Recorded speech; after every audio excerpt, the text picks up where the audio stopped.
Sí, bona tarda. Benvingudes a aquest seminari en la Diada Internacional de la Dona. Good evening, welcome to this seminar we have on the International Women's Day.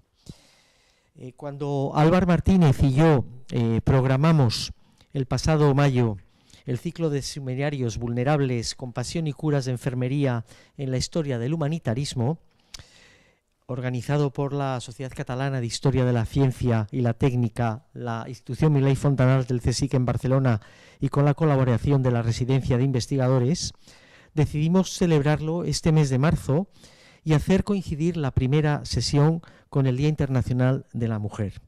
La convocatoria ulterior de la huelga feminista para esta jornada nos ha llevado a ofrecer, con todo el respeto por esta convocatoria, el primer seminario del ciclo como un acto más de conmemoración de esta Jornada Internacional de Reivindicación Feminista.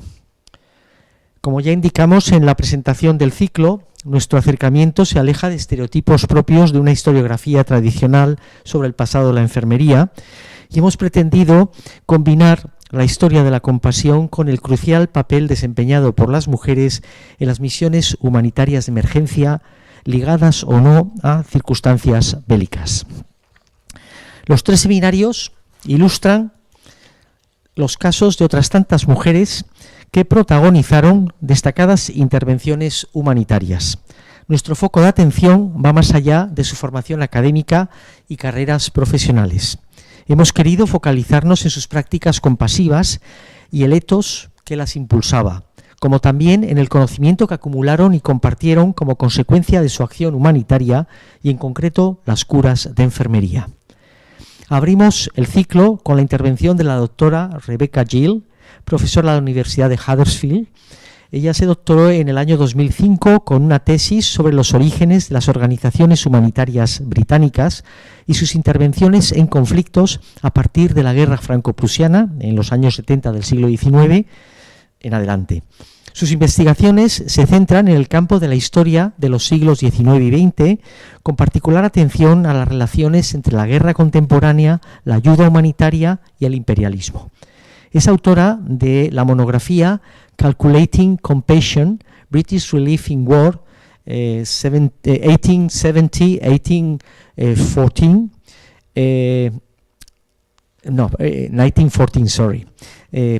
publicado por la Manchester University Press en 2012.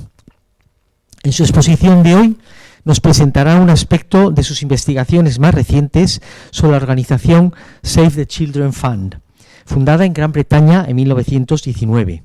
En concreto, girará en torno a los programas de acción humanitaria dirigidos a la infancia que esta organización puso en marcha en Alemania tras la Primera Guerra Mundial, y a su coordinadora, la activista humanitaria y pacifista británica Emily Hobhouse. Sin más preámbulos, le cedo la palabra a Rebecca Gill, a quien reitero nuestra gratitud por haber querido compartir este día con nosotros. Thanks, Rebecca, and we are very grateful for having with us today. Well, it's my pleasure. And a pleasure especially to be talking about Emily Hobhouse, who was a leading suffragist in Britain and very much interested in international women's organisations, and especially concerned with the vote for women in South Africa, where she spent a lot of her time. She worked for Save the Children Fund, which is an organisation that's very popular in Britain today. It's known in Canada and Australia, but I'm not sure how well known it is in Spain. Yeah, there is so you have a branch here in Spain. Yeah, so she was working in 1919 for the newly founded Save the Children Fund. Save the Children Fund was founded just after the First World War. She was involved in a number of feeding schemes for German children, especially in Leipzig in Germany. She was sponsored by Save the Children Fund, so a lot of her money came from Save the Children Fund, but they terminated the funding after a few months. In response, Emily Hobhouse accused the Save the Children Committee in London of being anti-German. So in this paper, I'd like to reflect on the origins of Save the Children Fund. I'll look at its immediate origins just after the First World War, when it was founded to protest the British blockade of Germany during the First World War, Britain wouldn't allow any food, any agricultural produce, any fertilizers into Germany through the duration of the First World War and through to the signing of the Versailles Peace Treaty in July 1919. So there was complete economic sanctions against Germany. So Britain had blockaded Germany throughout the First World War, complete economic sanctions, so no medicines, no food, no agricultural produce, no fertilizers for crops. So Germany suffered huge malnutrition, especially amongst children. And Emily Hobhouse was one of those in Britain who protested and campaigned against the blockade throughout the First World War and then into the post-war period. She was part of a wider internationalist and pacifist movement. So I want to place the origins of Save the Children Fund into that context, into this wider network of concern. So I will speak a bit more about Emily Hobhouse and provide some biography, especially around the Boer War in South Africa, which is what she's most famous for.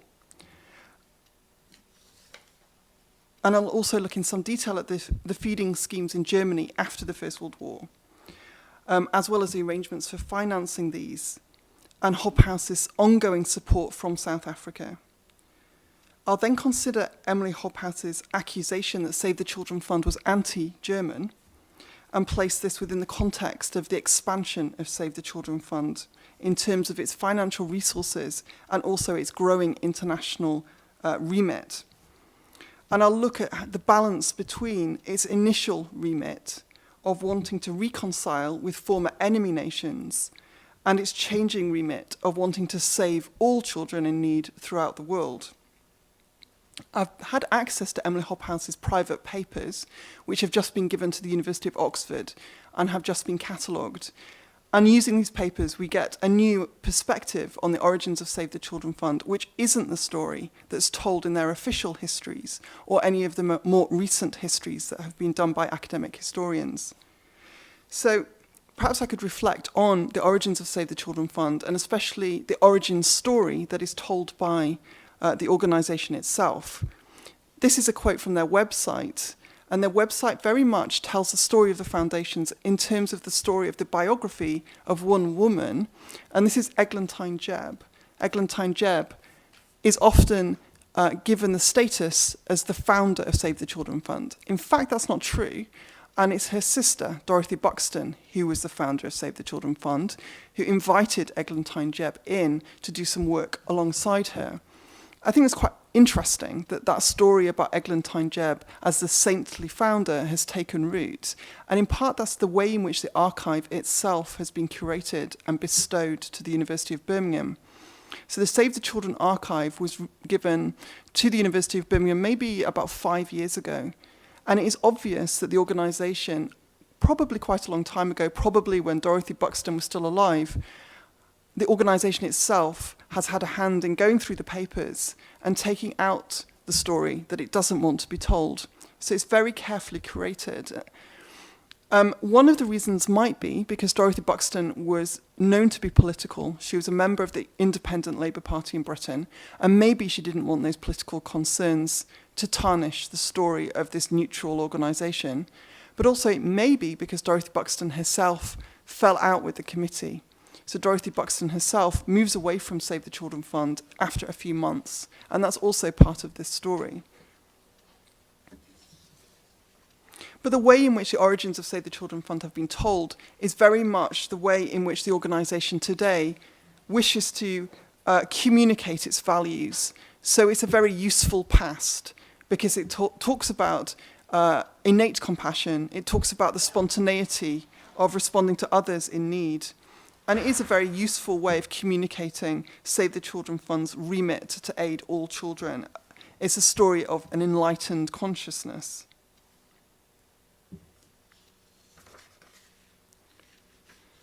Now, as recent work by the historian Mary Cox has shown, conditions in Germany during and after the First World War were very difficult and were affected by the blockade. She's been able to look at statistics of child mortality and child health, looking at growth charts, and she's able to show that owing to the blockade, children did not grow as they would have done if they would have had normal access to food. She's also able to show that after the First World War, the money that came from America and the food that came from America, rice, cocoa, lard, did have an impact on child health. And so there is a slowing off of their growth on the charts, but then quickly picks up after the famine is over. These children were suffering from diseases of malnutrition as well, including rickets, and there was a high child mortality rate. So at the time, the German press estimated that 750,000 children had died owing to the British blockade. Now, this blockade continues after the war, even when the armistice is signed, as the British and the French had wanted to force the peace treaty on Germany, wanted to ensure that Germany would acquiesce at the Treaty of Versailles. In fact, Lloyd George famously declared that he wanted to squeeze Germany until the pips squeak. So those who opposed the British policy of blockade were in a minority. It wasn't the most popular line to take. However, they were used to being in this kind of minority because of their activism in the First World War, where many had been involved in pacifism and international networks, had opposed the government throughout the war on its policies, especially over their refusal to work through a negotiated peace with Germany. So those who were campaigning to end the war divided into absolute pacifists who opposed all war, and those who argued that this war was perhaps inevitable, but there was a chance to end it quicker if they could negotiate with the Germans. So there's numerous organizations who work together. There were pacifist organizations, feminist organizations, not all feminist organizations, but some feminist organizations. Organizations like the Union of Democratic Control in Britain, which campaigned for negotiated peace, the Quakers, who came together in the First World War and immediately after the war to protest the blockade. I think it was both a response to suffering in Germany and a way of coming together as a group, of galvanizing their networks of concern as a minority group, as an opposed group.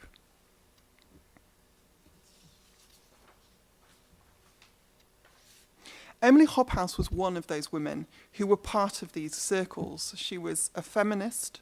She was a member of the Independent Labour Party. She had friends who were Quakers, although she never became a Quaker herself. She was a member of the Union of Democratic Control, and she worked with international feminist groups, such as the Women's League for Peace and Freedom. So the Save the Children Fund did not emerge simply owing to Eglantine Jebb's affronted conscience at the blockade, but emerged from a network of individuals who galvanized themselves over the response of Britain to the end of the war and to continuing hostility to Germany. So I'd argue that the Save the Children Fund has these deeper roots. Perhaps it'd be useful to give some biography of Emily Hobhouse. She's not a very well-known woman, and I think that's interesting. In South Africa, she's celebrated as a heroine. She's widely known in South Africa. In Britain, she's hardly known, and the same for a lot of Europe. Partly, this is because she was not celebrated after the First World War. She was seen as a traitor. And when the feminist biographies of the suffrage movement, the campaign for the vote in Britain, were written, they were written by Emily Hobhouse's rivals in the feminist movement. So she was written out of history quite early on. She died in 1926. And by the publications in the late 1920s and 30s by people like Millicent Garrett Fawcett, who led the suffrage movement in Britain, they make no mention of Emily Hobhouse. So she's one of the women who's kind of dropped out of history, and I think for interesting reasons. So part of the project that I'm trying to do is to try and look at how her memory was created. She attempted to create a memory and a legacy for herself, but how this quickly drops out of history and why. Since 2016, I've been in a project with colleagues in Britain, in Geneva and South Africa to look at Emily Hobhouse's contribution to international peace and reconciliation in South Africa and in Europe following the First World War. Much of this is based on her archive in Oxford, and her archive is huge, thousands of letters that go between Britain and Geneva and South Africa. One of her most regular correspondents is Rachel Stein. This is the woman here, who was the wife of the former president of the Boer Republic, the Orange Free State in South Africa. So one of those republics that was defeated by the British in the Boer War. So I'm going to read through some of the excerpts from their correspondence to try and illustrate the importance that Emily Hobhouse attached to the experience of suffering, the possibilities of empathy, and the importance of turning suffering into political action. Firstly, I'll provide a short introduction to the work she's most well known for in South Africa, where she aided Boer civilians who were interned in concentration camps by the British military in the Boer War. And here is a photograph of one of these camps. British military policy involved the incarceration of women and children into camps so that they would not provide support to men, the Boer men, who were out on commando. Many thousands of these women and children died owing to the spread of infectious disease. Emily Hobhouse had opposed the war from the beginning, alongside her friends in the radical wing of the Liberal Party and the Independent Labour Party. She saw the war as an act of aggressive imperialism and saw the camps as a deliberate act of imperial oppression, enacted on the weakest and most vulnerable. She visited South Africa in 1901 during the war to see for herself what conditions were like and to distribute relief. Her expose of the harsh conditions in the camps in the British press formed an important part of her criticism of the war and of British imperial policy more generally. After the war had finished, Emily Hobhouse returned to South Africa, and she set up the Boer Home Industries. This was a scheme to train young Boer women in the domestic arts of spinning, weaving, and lace making. This here is an example at the top of some of the lace that's produced in South Africa and exists in a museum there. And some of the designs that Emily Hobhouse herself came up with are there embroidered into the lace. The idea was that this would help to replenish homes that had been destroyed by the war, but it was also an important gesture of reconciliation and friendship, as it was funded by British donations. Alongside this project, Emily Hobhouse began to collect the testimony of women who had been in the camps, which documented their domestic suffering and the effects of the war on family life. These she published in a series of books. There was The Brunt of War and Where It Fell, War Without Glamour, and Tant Ali of the Transvaal. Tant Ali was a woman called Ali Badenhorst who had suffered, a Boer woman who had suffered as a result of the war. Hobhouse was alert to the gendered effects of war and state violence and was something of a pioneer in recording the experiences of non-combatants and civilians.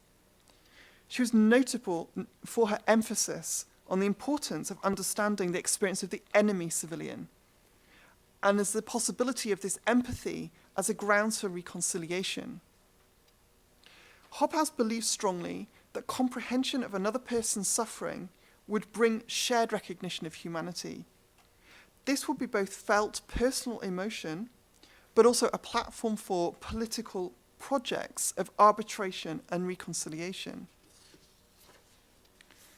She did not think that this recognition, this empathy, was automatic, but she did think that those who had had a shared experience of suffering were more likely to respond to similar experiences in other people. Hence, she thought that women, whose suffering in war, she argued was the greatest, represented one of the largest groups of potential converts to her cause for peace and reconciliation. If only points of solidarity could be created and their voices heard. For this reason, Hobhouse's feminism and her pacifist internationalism were intertwined. So here I want to turn to 3 letters in the Hobhouse archive. Shall I pass a couple more to the back? Thank you.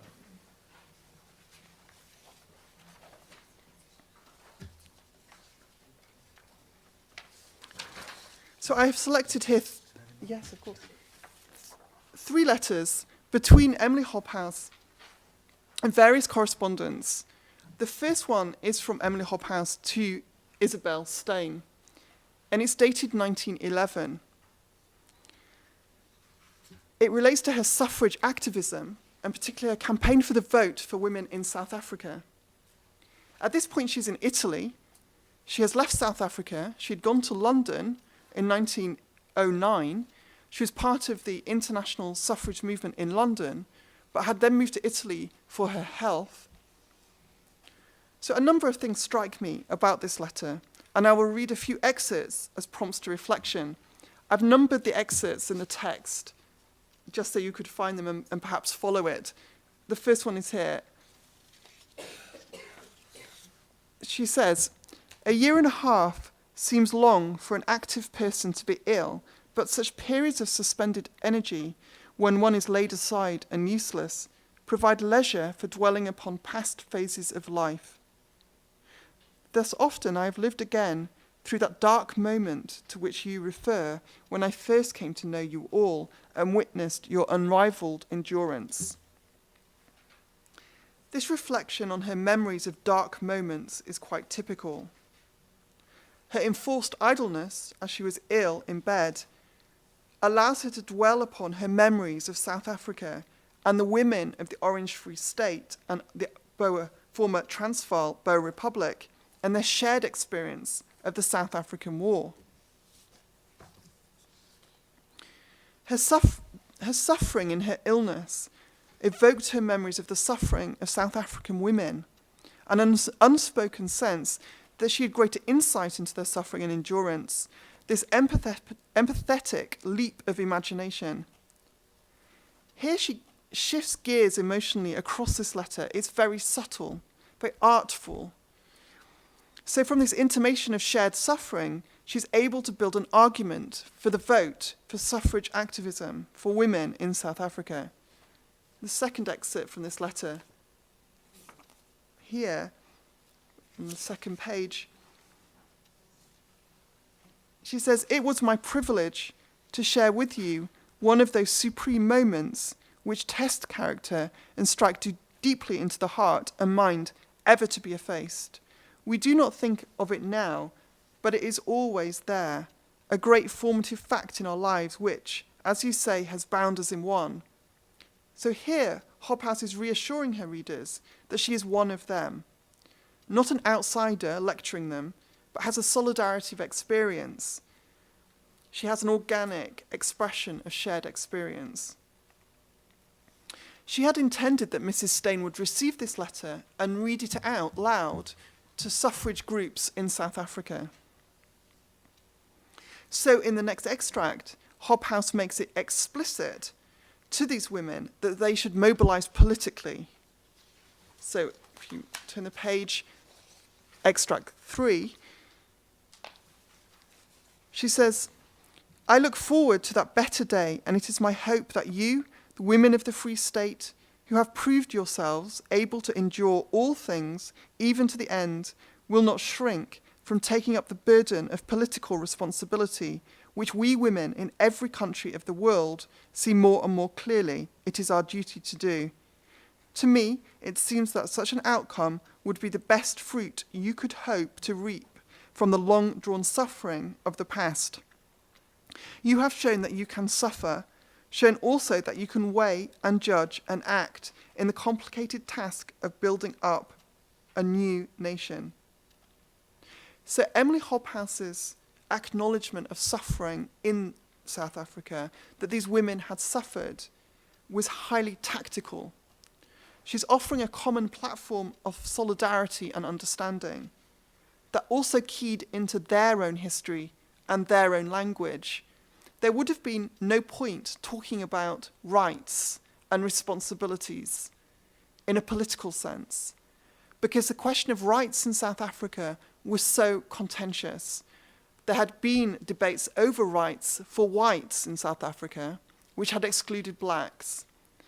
And this is why she doesn't use that language of rights and responsibility. She instead finds a commonality, a solidarity that is slightly different, based on suffering, to advance her campaign for the vote. So this is part of Emily Hobhouse's ongoing project. Emotion has to be educated and put to account.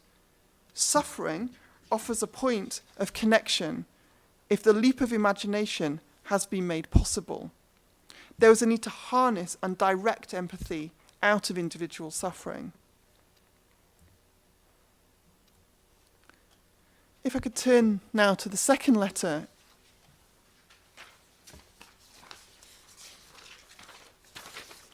Which is also reproduced here.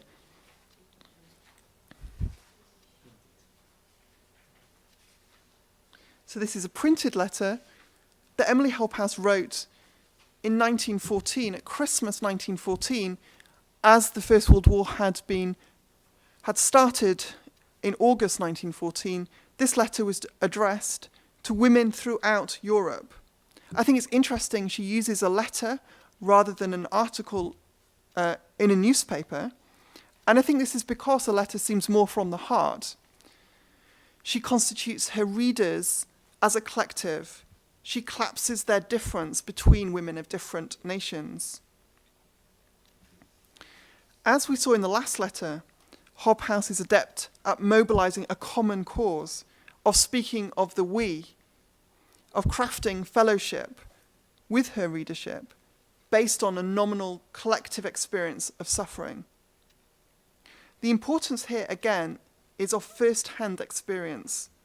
This is her authority to speak and to persuade and to rally women, to make the case that women will heed this call. As one example I've highlighted here, for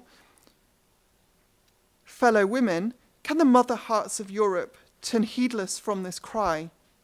Will not her womanhood join in noble reserve, and through in diverse tongues, but with one voice, the voice of pure human love and pity, pray, nay, demand that warfare cease and the children delivered from the pains of death?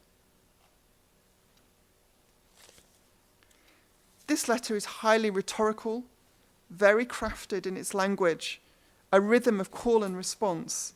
It's evangelical, it's overblown, it's highly stylized. Here, love is not a felt emotion, but a currency, a platform of solidarity, of shared consciousness, of suffering and oppression, and the possibility of emancipation and redemption. Hobhouse again understands the commonality of women's experiences of domestic and family suffering in war as the possible point of solidarity and convergence. She was very critical of those women, such as her rival in the suffrage movement, Millicent Garrett Fawcett, who could not make, she thought, this leap of imagination. In the final letter here, letter 3,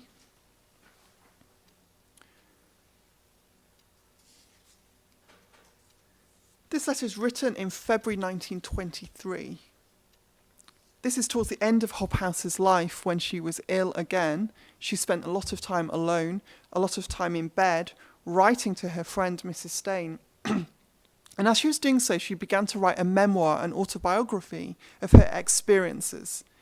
And she writes this autobiography in letter form as a series of letters to Mrs. Stein, which are now in the archives in South Africa. It was never published, although it was intended for publication. It's an absolutely fascinating document where she's trying to reflect on her memories of this time in South Africa in 1899 in the Boer War and make these connections with the suffering of the First World War. In this letter, letter 3, she's reflecting on that process of writing her memoir and the process of going back in time in her memory.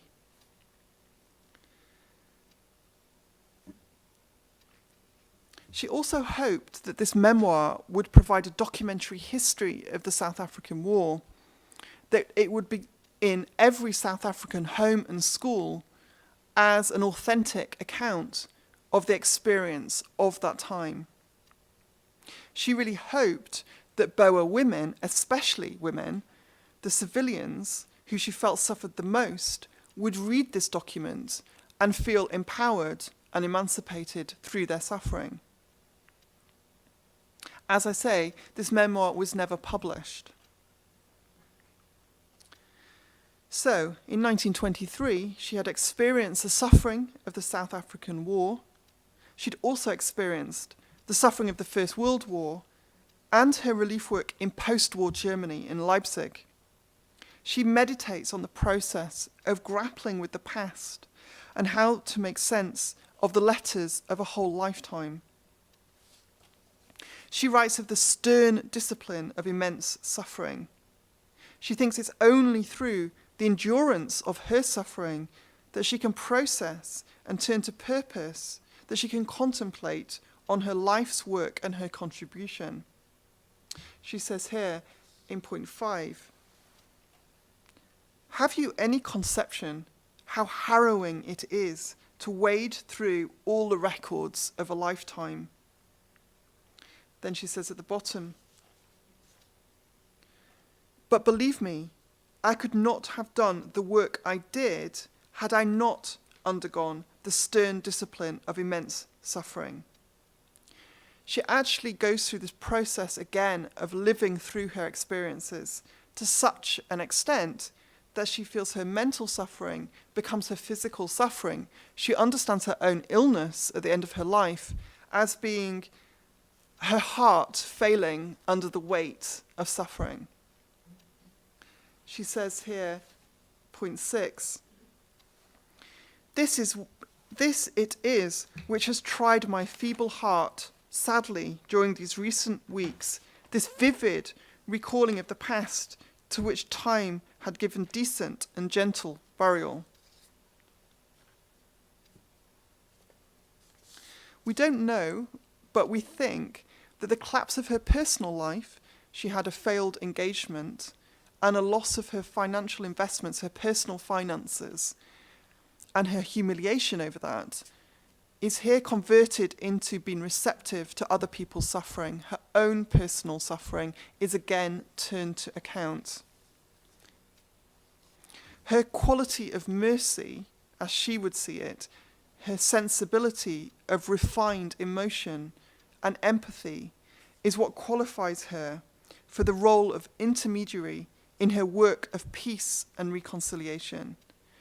And it's this personal intimation of suffering that allows her to give practical relief, she thinks, whether in South Africa or whether in Germany.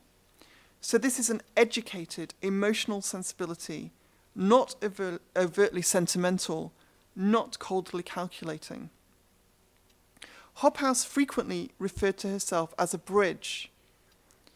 In a letter in 1917 to another great South African friend of hers, Jan Smuts, she outlines her offer of being a surrogate diplomatic mission to the German government.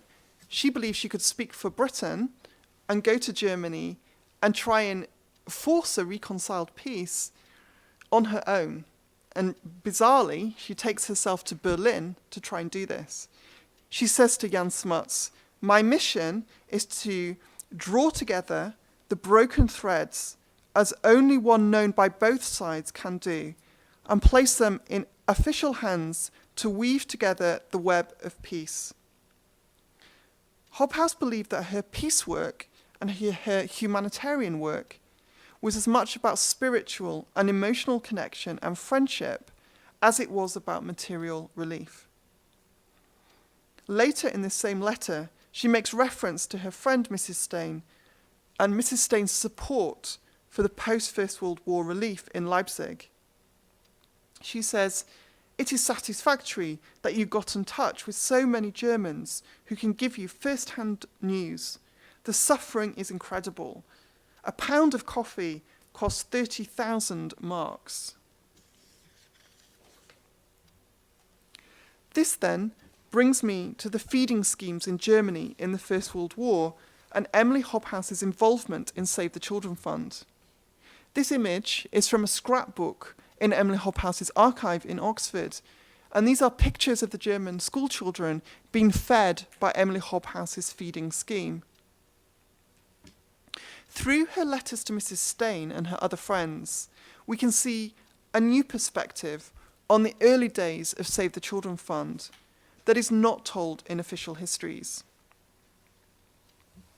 Not all of the research is complete, so I'm not entirely sure of the exact date that Hobhouse became involved in Save the Children Fund. But it seems that her connection came through her friendship with Dorothy Buxton, the woman who actually founded Save the Children Fund, and dates to the foundation by Buxton of a committee in Bern in Switzerland. This was the Comité International de Secours aux Enfants, to aid German children affected by the war and blockade.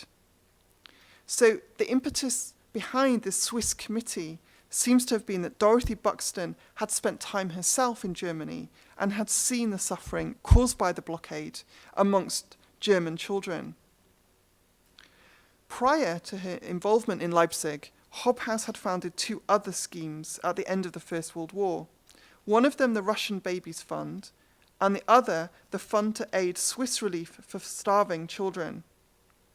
Using her Bern connections, Emily Hobhouse decided to intervene directly to establish a school feeding scheme in Leipzig in 1919. The Save the Children Fund agreed to fund this scheme from London. You can see, maybe just about, Hobhouse has underlined her own name on the headed notepaper of the Save the Children Fund.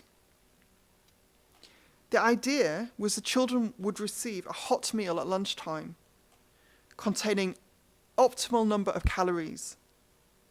Hobhouse had visited schemes in Austria which had been set up by the Quakers using the latest scientific understandings of child nutrition, particularly Professor Palozzi, rather than other rival schemes which based nutrition on milk. So she was very much trying to pioneer in Germany new thinking around child nutrition. Hobhouse founded a committee in Leipzig to oversee the working and financing of this scheme. This was comprised of Leipzig bankers and the professor of pediatrics at Leipzig University. The children were weighed and measured, and Hobhouse could demonstrate that her work was having a direct effect on the children's health. The meals were distributed from central municipal kitchens, and food was bought in bulk to minimize waste. On these schemes, Hobhouse worked closely with the German branch of the feminist organization, the Women's League for Peace and Freedom. And I'm going to go and read their papers in Leipzig. It is clear that Hobhouse made a connection between her work in South Africa and in Germany, not simply in terms of the technologies and methods of relief, but also in terms of shared rationale. Germany had not been chosen as a site of relief based purely on need. Hobhouse noted that these needs were actually mundane. This was the slow accretion of daily lack of food rather than starvation in the street. People weren't dying in the street as they would do later in the Russian famines. In Germany, it was a more mundane, more routine kind of suffering of children not reaching their potential. But Germany was important to Hobhouse because it was an enemy nation. And so the gift of relief was also a gift of love and friendship. She was concerned to document this suffering and put it on record just as she had done in South Africa. She thought this was crucial if this suffering was to be turned to account, to be used as a basis for empathy and solidarity. Here, she linked the suffering of the non-combatant, the civilian in the Boer War, with the suffering of women and children in the First World War.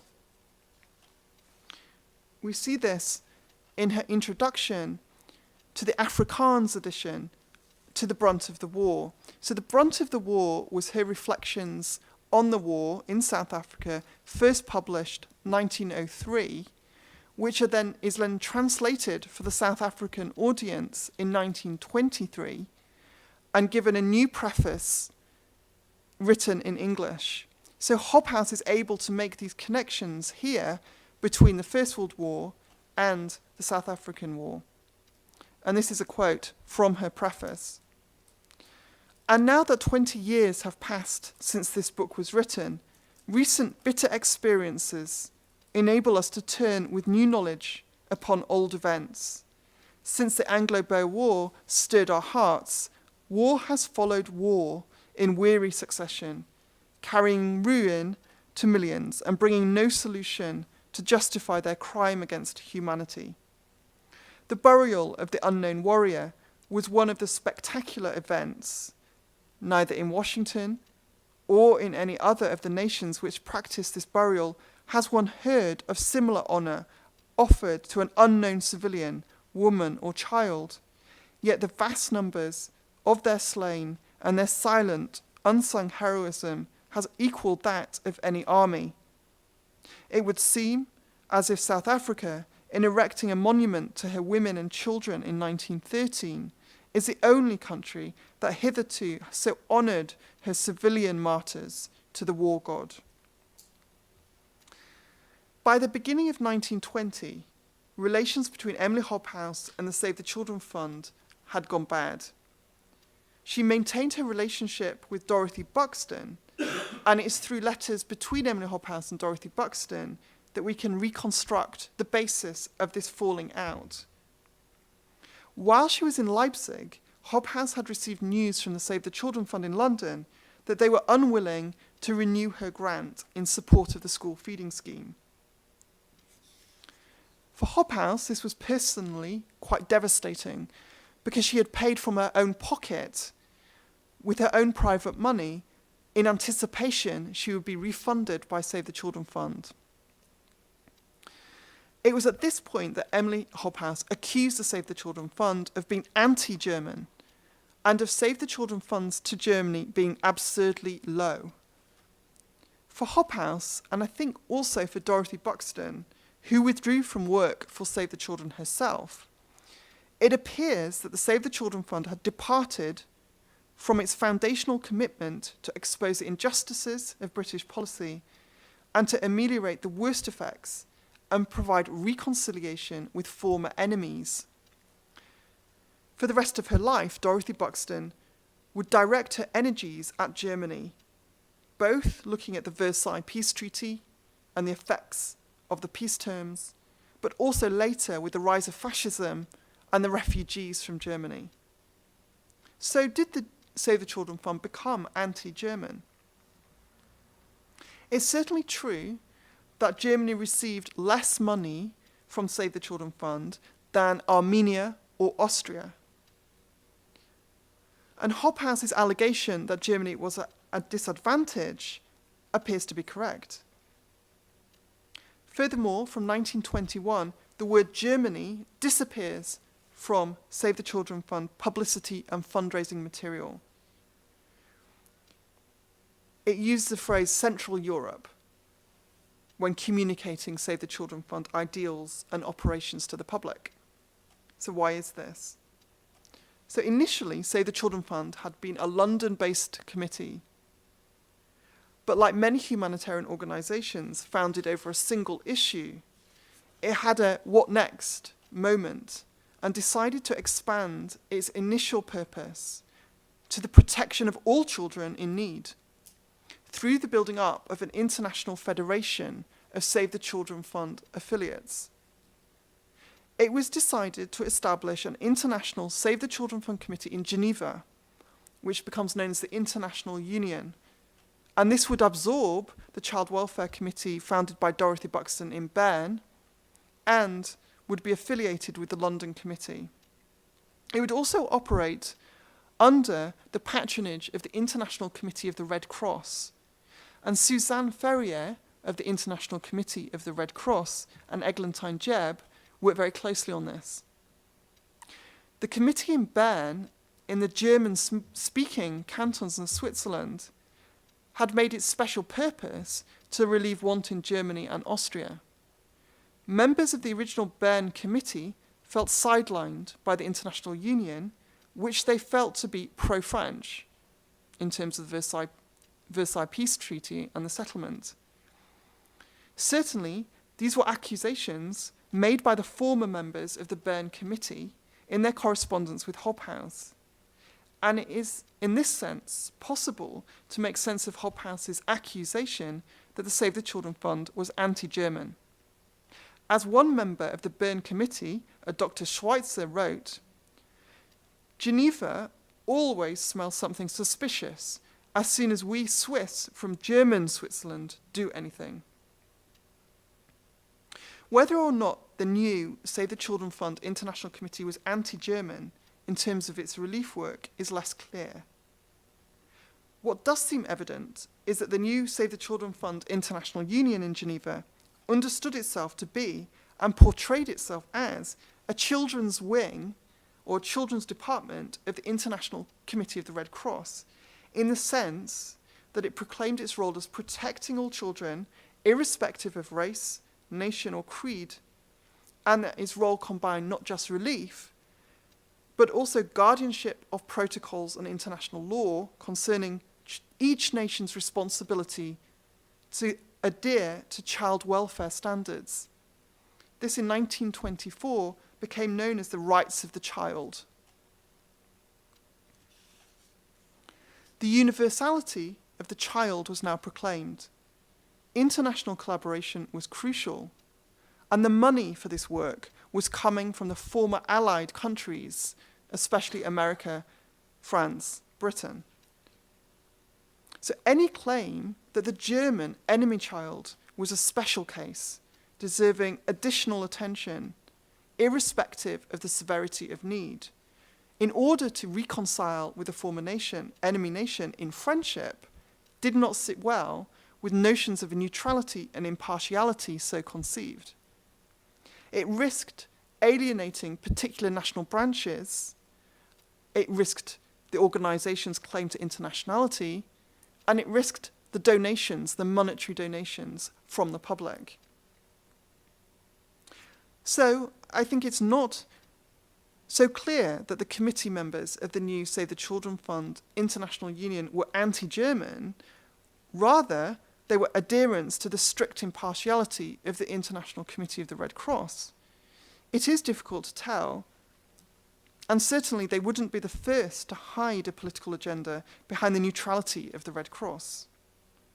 But it's from this point onwards that Hobhouse broke with the Save the Children Fund International Union and the Save the Children Fund in London, and her name was quickly removed from the headed note paper.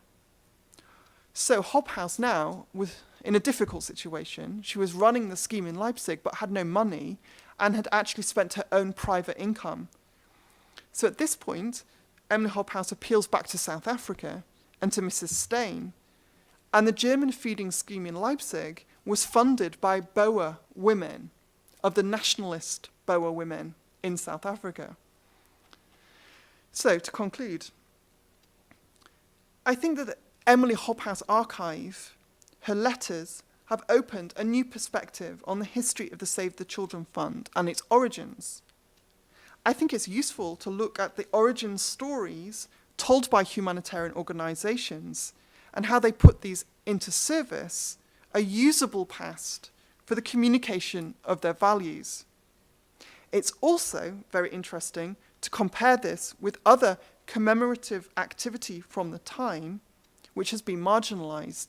So, for example, Emily Hobhouse's work to document the suffering in Germany, but also her own statues, which she donated to Leipzig to honor her work.